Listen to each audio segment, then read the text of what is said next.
Am I the only one that didn't know you can sideload awesome apps onto your smart TV?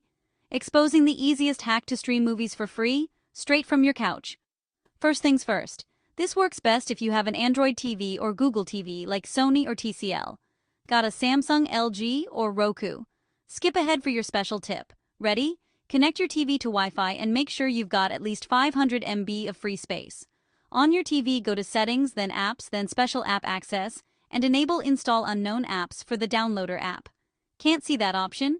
Head to Settings at System About, and tap your TV OS build 7 times to unlock developer mode. Now, install the Downloader app from Google Play Store.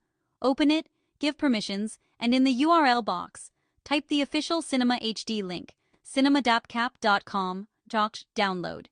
Download, install, and boom. Movie night is on. Samsung, LG, or Roku users, grab a Fire Stick or Chromecast, or just mirror from your Android phone. Easy, safe, and pop.